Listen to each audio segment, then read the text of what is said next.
warahmatullahi wabarakatuh. Perkenalkan, nama saya Nafisya Harira dari Prodi Sistem Informasi kelas 01 dengan NIM 24146045. Alhamdulillahirrabbilalamin, hari ini kita semua diberikan kesempatan oleh Allah Subhanahu wa Ta'ala untuk berkumpul sekaligus menjalani sebagian aktivitas kita, dan Masya Allahnya dari sekian banyak hamba Allah Subhanahu wa Ta'ala yang beraktivitas hari ini, ternyata Bapak atau Ibu dan teman-teman sekalianlah yang terpilih olehnya untuk bisa hadir di sini.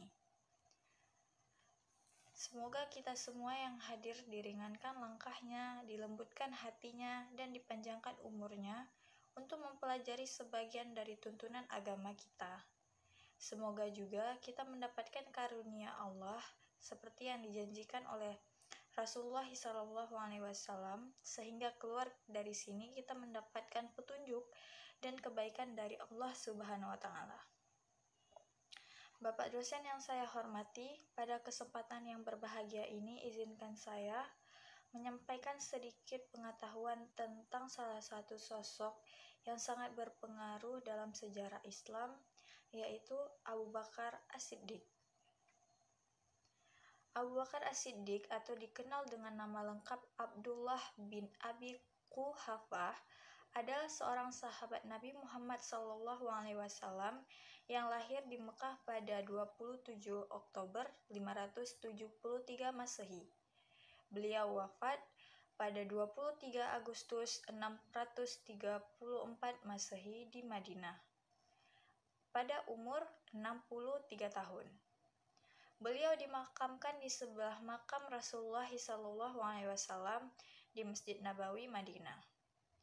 Di zaman jahiliyah, Abu Bakar menikah dengan Qatilah binti Abdul Uzza.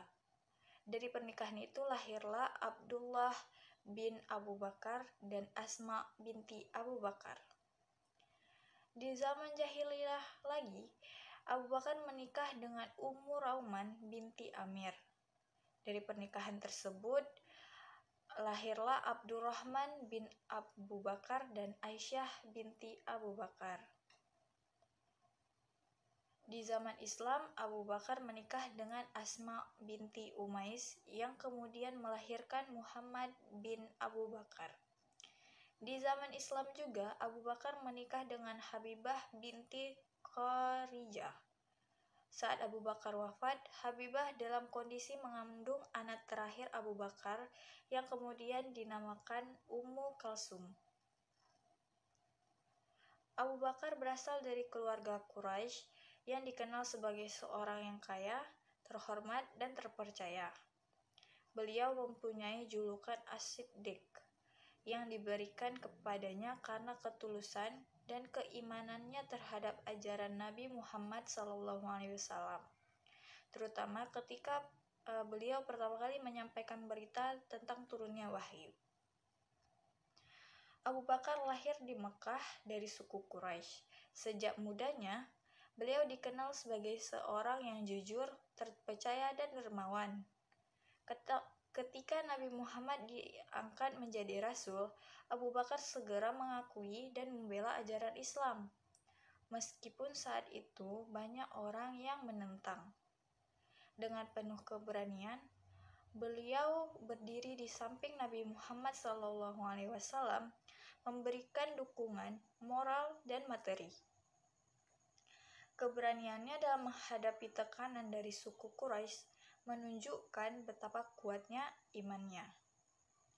Salah satu momen penting dalam sejarah kehidupan Abu Bakar adalah ketika peristiwa Isra dan Mi'raj terjadi. Saat itu, banyak orang yang meragukan Nabi Muhammad SAW. Namun, Abu Bakar berdiri teguh di samping Nabi, membela dan meyakinkan orang-orang akan kebenarannya. Dengan tegas, ia menyatakan, jika Muhammad mengatakan demikian, maka aku percaya. Ketulusan dan keberanian inilah yang menjadikannya sosok yang dicintai oleh semua umat Islam. Setelah wafatnya Nabi Muhammad SAW, tantangan besar menghadang umat Islam. Banyak yang ingin kembali kepada penyembahan berhala dan menolak ajaran Islam. Beliau menunjukkan ketegasan dan kebijaksanaan. Salah satu keputusan pentingnya adalah melawan para pembangkang yang ingin melepaskan diri dari kekuasaan Islam. Abu Bakar menegaskan bahwa persatuan umat Islam adalah hal yang tidak bisa ditawar. Beliau juga dikenal dengan sifatnya yang sangat rendah hati dan dekat dengan rakyatnya. Abu Bakar tidak hanya memimpin, tetapi juga mendengarkan keluhan dan kebutuhan masyarakat. Ia memprioritaskan keadilan dan kesejahteraan umatnya. Di bawah kepemimpinannya, wilayah Islam mengalami perkembangan yang signifikan, baik dalam bidang ekonomi, pendidikan, maupun penyebaran dakwah. Abu Bakar dikenal dengan kepemimpinannya yang adil, suka memberi nasihat, dan rendah hati. Ia tidak hanya memimpin dengan kata-kata, tetapi juga dengan tindakan.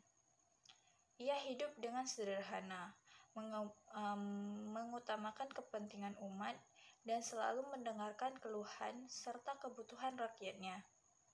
Sebagaimana pernah dikatakan oleh beliau, sebaik-baik pemimpin adalah hal yang paling sedikit mengharapkan untuk menjadi pemimpin.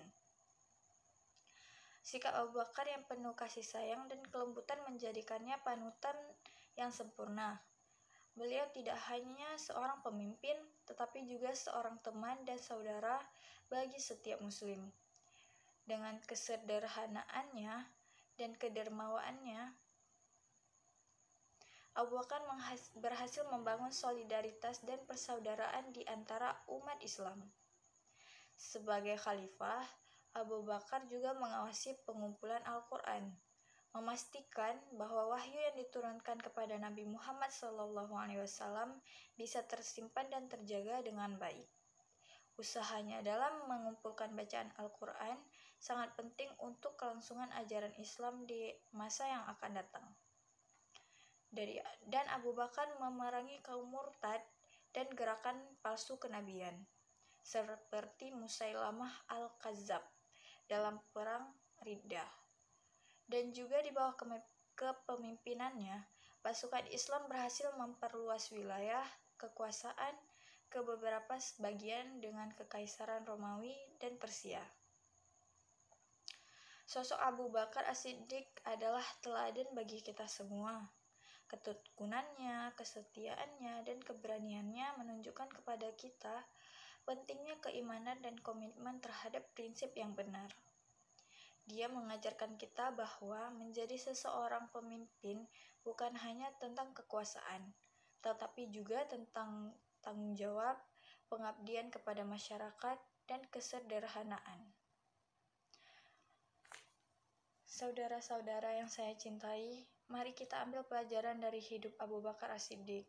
Keteladanan beliau dalam iman, kepemimpinan, dan kasih sayang menjadi inspirasi bagi kita untuk berjuang di jalan yang benar. Mari kita tingkatkan kualitas iman dan akhlak kita, sehingga kita bisa mengikuti jejak beliau dalam setiap aspek kehidupan kita. Mari kita ambil pelajaran dari kehidupan Abu Bakar As-Siddiq dan menerapkannya dalam kehidupan sehari-hari. Semoga kita dapat mengikuti jejaknya dalam menunjukkan ketulusan, kepemimpinan yang baik, dan kecintaan kepada umat. Akhir kata, semoga Allah senantiasa memberikan petunjuk dan kekuatan untuk menjadi pribadi yang lebih baik seperti Abu Bakar As-Siddiq. Demikian pidato yang saya sampaikan. Mohon maaf jika salah kata dan semoga bermanfaat bagi kita semua. Wabillahi taufiq wal hidayah. Assalamualaikum warahmatullahi wabarakatuh.